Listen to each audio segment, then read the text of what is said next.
My question is this: why are we ignoring the oceans?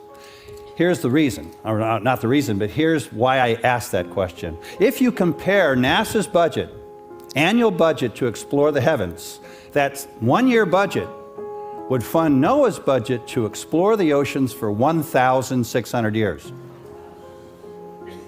Why? Sob a superfície dos nossos oceanos, existe um mundo que nunca fomos feitos para ver. Um reino onde a luz morre e a vida assume formas que não deveriam ser possíveis.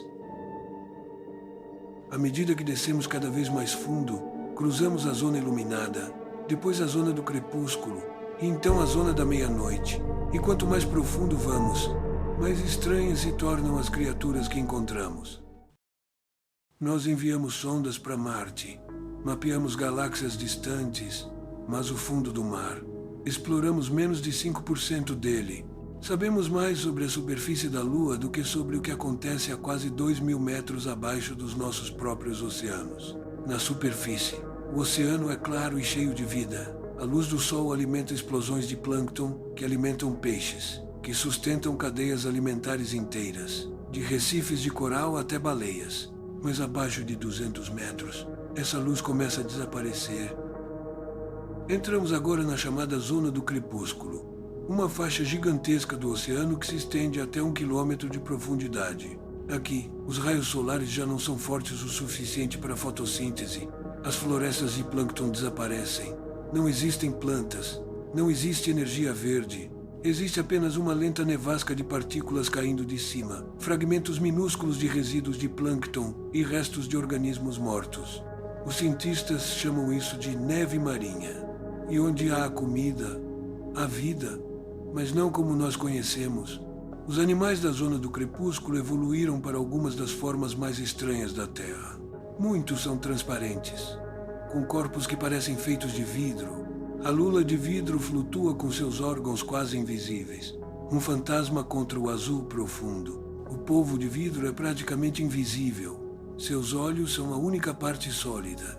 Por que tantas espécies adotaram a transparência ainda é um mistério.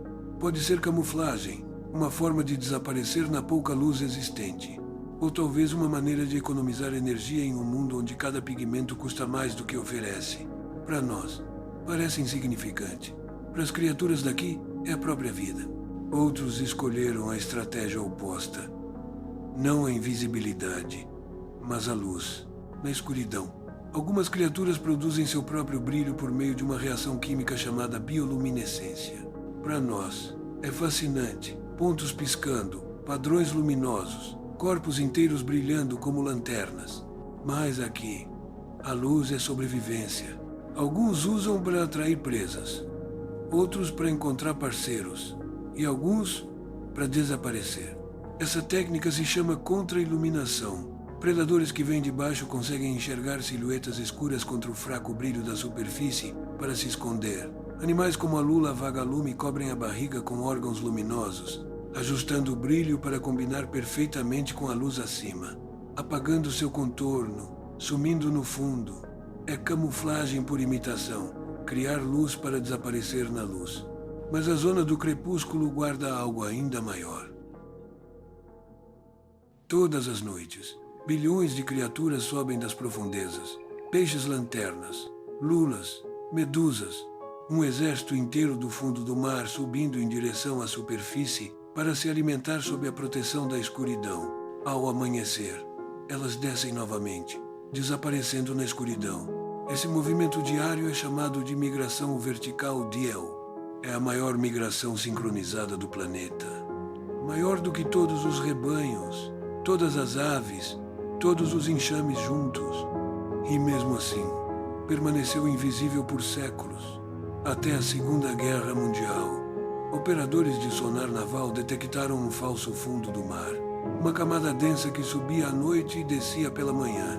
Não era o solo oceânico. Era vida. Abaixo de 1 quilômetro, toda a luz do sol desaparece. Entramos na zona da meia-noite, um reino que se estende até 4.000 metros de profundidade. Aqui não existe amanhecer, nem entardecer. apenas noite eterna. As temperaturas ficam próximas de zero. A pressão é centenas de vezes maior do que na superfície. E ainda assim, a vida prospera. O peixe-dragão é um exemplo. Diferente da maioria das criaturas, ele produz luz vermelha, um comprimento de onda invisível para quase todos os animais das profundezas. E isso transforma sua luz em um holofote secreto, iluminando presas sem denunciá-lo. Seus olhos são adaptados para enxergar essa cor proibida. É como se ele tivesse criado um sentido que só ele possui. Outros predadores dominam a arte do desaparecimento. Alguns peixes possuem pele ultra preta, tão eficiente em absorver luz que reflete menos de 0,5% do que a atinge. Mesmo sob a luz direta de um submarino, eles quase somem. E existem os peixes pescadores. As fêmeas carregam uma isca luminosa diante da boca, atraindo presas desavisadas.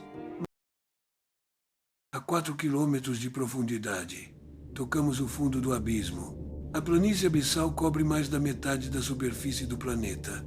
E ainda assim, é um dos ambientes menos compreendidos da Terra. Não existem recifes, nem florestas. Apenas um deserto infinito de lama. Aqui, alguns animais se tornam gigantes, isópodes do tamanho de cachorros, anfípodes maiores que uma mão humana, lulas colossais.